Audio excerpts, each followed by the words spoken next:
Just got tired of taking care of her. I can't help it, okay? What? Are you kidding me? When I went to my mother-in-law's house to take her to the hot springs, we found her trembling in the storage shed in a pitiful state. I was speechless at my sister-in-law's inhumane actions and the appalling conditions she had subjected my mother-in-law to. Little did I know that divine retribution was about to befall my sister-in-law. I am a 46-year-old housewife, and my husband is also 46. We have a son who recently moved out to attend college in another state.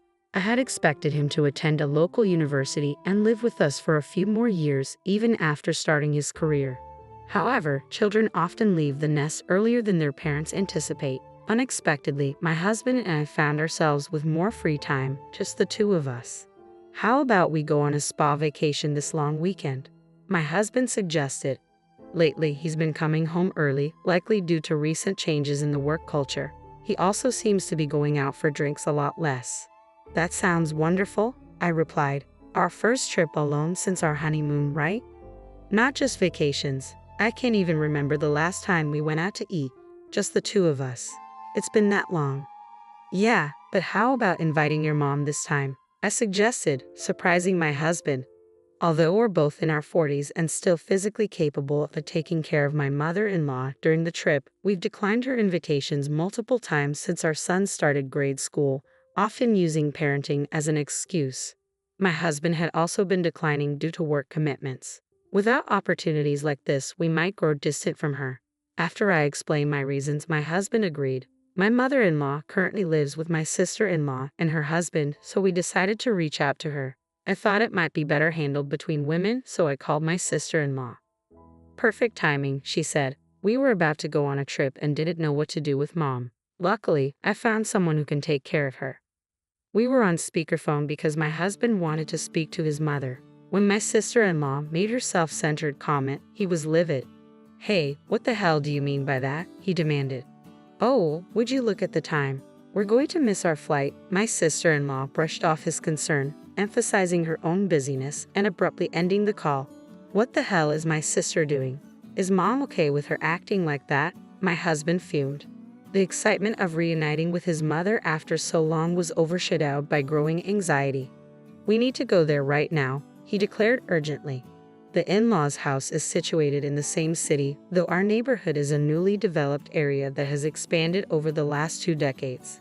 In contrast, the vicinity around their home still boasts houses dating back to the 1920s. Although my sister-in-law and her husband moved in with my mother-in-law and renovated the house, it retains an old-world charm. After a 20-minute drive, we arrived at the in-laws' house. We could see the roof, but the front door was locked, and our attempts to call and knock went unanswered. I tried reaching Lisa to inquire about a spare key, but couldn't get through.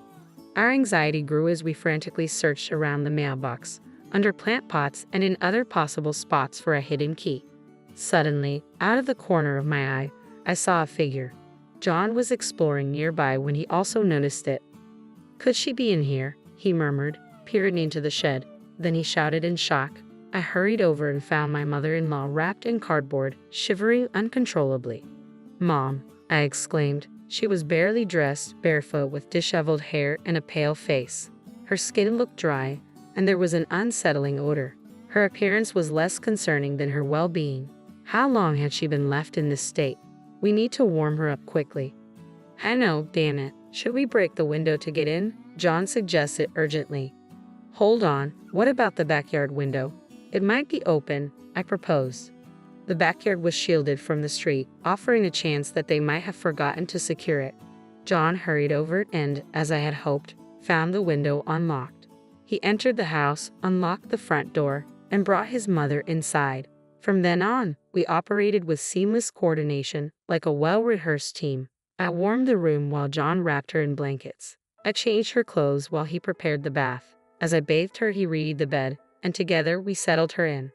Oh, it's so warm. It's like heaven, his mother murmured, closing her eyes as she seemed to drift off to sleep. Your mom should have a family doctor at her age, right? I suggested, contemplating the urgency of the situation. We needed medical assistance but couldn't locate her room. As I searched for a change of clothes for her, I couldn't shake an uneasy feeling. It became evident we were facing a life-threatening scenario. prompting me to borrow clothes from Lisa. Despite her extensive wardrobe, none of the clothes seemed suitable for my mother-in-law. We scored for her insurance card and prescription information to no avail, leading us to search online for a doctor who could conduct a home visit. Once secured, John promptly alerted the authorities. Upon arrival, the doctor emphasized the critical timing of our intervention. Delay could have been disastrous, especially given the severe winter conditions and the potential for snow in the mountains. The examination revealed signs of malnutrition and dehydration from severely limited food and water intake. Additionally, her neglected living conditions had caused a distressing skin rash and even lice infestation, a shocking development in modern times. The doctor prescribed medications and urged us to arrange a follow-up with her regular family doctor as soon as possible. As we searched for her insurance card and essential items, we came across the contact details for the caregiving service that had been responsible for her well-being. Luckily, it was still saved in the home phone's contacts. Recognizing the urgency of the situation, we reached out to understand what had transpired during the period we were preoccupied with our own lives. After contacting the service, we learned that Lisa had abruptly terminated the contract without prior notice, leaving them unable to intervene further. The caregiver expressed genuine concern for my mother-in-law, mentioning occasional bruises that hinted at possible domestic abuse. They had attempted to address this delicate issue with Lisa, but she had evaded their inquiries. Years of daily abuse? Was my mother enduring this? John exclaimed angrily. Damn it. Yes, we were overwhelmed when our first child arrived, but that doesn't justify neglecting my mother's welfare. I deeply regretted interpreting my mother-in-law's words. It's okay, it's okay. As a mother, it's natural that your child comes first, as mere reassurance. Looking back, our frequent invitations for us to visit may have been cries for help, a plea to escape Lisa's mistreatment. Voicing my regret, I confessed to my husband, who reassured me, it's not your fault. I'm equally responsible, if not more so. Now, only Lisa and her husband hold the truth. We won't know for sure until we hear it from them, but Lisa is capable of such actions without remorse. Anticipating potential disputes over what was said or omitted, we decided to record all our future phone conversations. Lisa reluctantly answered the phone, sounding annoyed to be interrupted during her vacation. However, when my husband raised his voice, she begrudgingly began to speak, her tone flat and detached. I listened intently to the conversation on speakerphone. My mother's forgetfulness was really starting to grate on my nerves. I got so frustrated and just gave her a little shove, but she happened to be standing at the top of the stairs. She tumbled down like a sack of potatoes. I couldn't believe what I was hearing. Lisa was referring to her own mother as a sack of potatoes, and her tone suggested she found it somewhat amusing. Then she couldn't get up on her own. I knew it was serious, but I was just so tired of dealing with everything, so I decided to put her in the shed. Lisa continued casually. You know how you store things you don't need or can't use in the shed? It's like that, she added, laughing.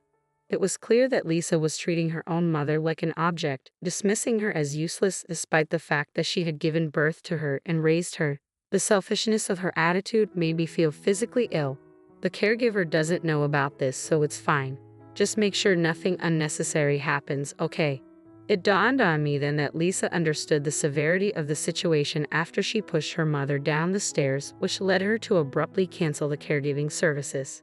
She spoke callously, saying things like, as long as she has water, she'll be fine for a week, and if she starts wandering around, we can just tie her up. It was horrifying and utterly unbearable to hear. Oh, and you guys should cooperate too. If things keep going like this, she's going to die from weakness. If she does pass peacefully, I'm considering sharing some of the inheritance with you guys. Not a bad deal, right? Lisa's tone conveyed a chilling belief in her flawless plan, punctuated by an unsettling laugh. Her proposal defied all reason and veered into madness. Listening to Lisa, I felt a deep unease as though she herself were a dangerous weapon. Fear gripped me and I couldn't stop shaking. Meanwhile, my husband handled the situation calmly, allowing Lisa to explain without immediate objection, merely nodding along. He ambiguously responded to her plea for cooperation, neither fully accepting nor rejecting it. His strategy was to lower her defenses and encourage her to return home. Unbeknownst to Lisa, the police we had alerted had already arrived at her location and were monitoring our phone conversations.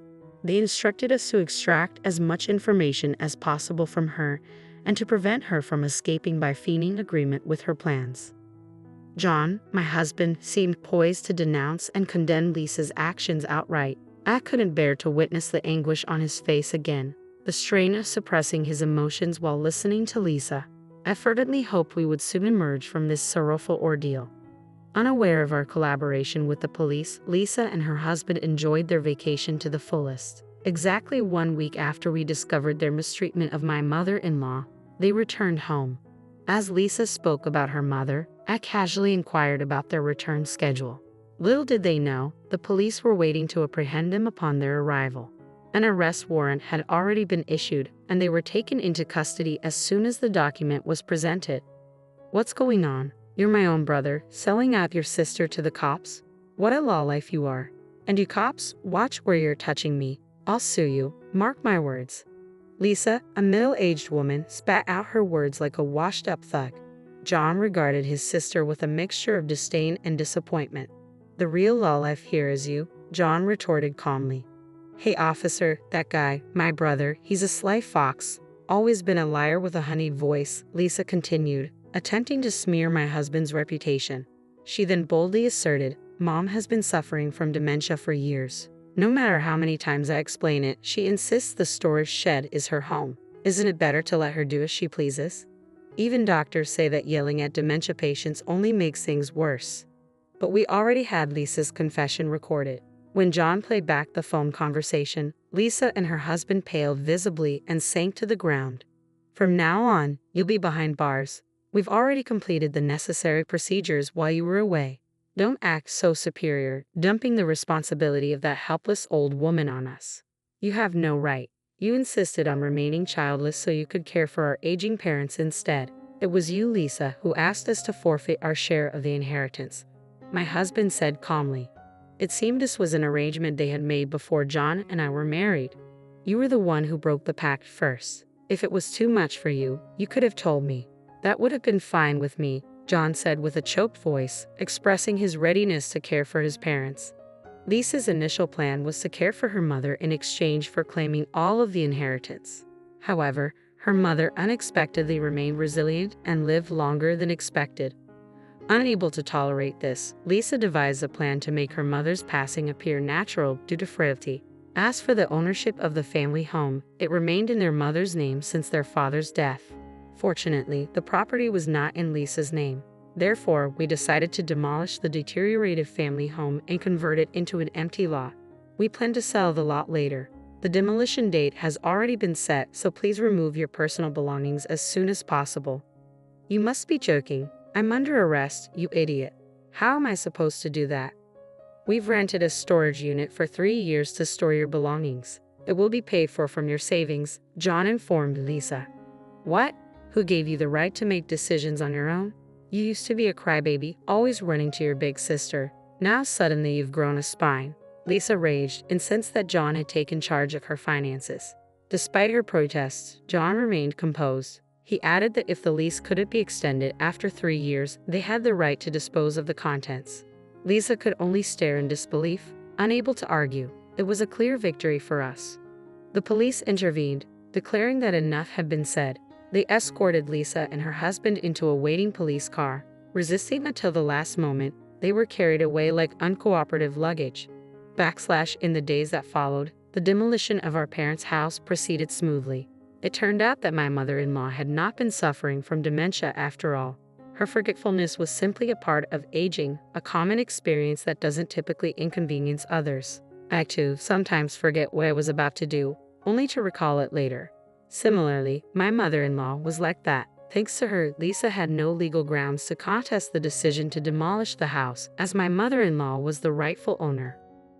Since Lisa and her husband didn't retrieve their belongings from the house, we proceeded with the demolition, leaving their possessions inside. Now they are incarcerated. It appeared they were unaware they could have preserved their belongings by making appropriate arrangements, such as hiring a company to move them with the assistance of a court-appointed attorney.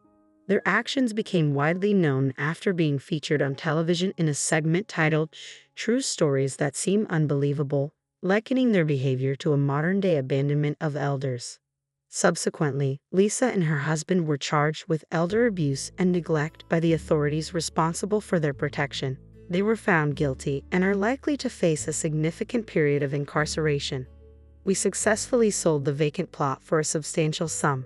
In addition, we decided to sell our current house, located in a highly sought-after area, which fetched a good price even as a used property.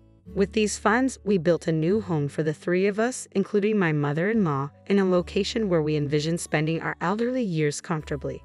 The new house is single-story and designed to be elderly-friendly, situated in a town with convenient bus services and excellent care facilities. Since moving, my mother-in-law has shown remarkable improvement in her health. She walks with a straight posture and faithfully performs her daily morning exercises. She now enjoys gardening with me, tending to our vegetable patch every day. Soon, we'll be enjoying the fruits of our labor together at the dinner table.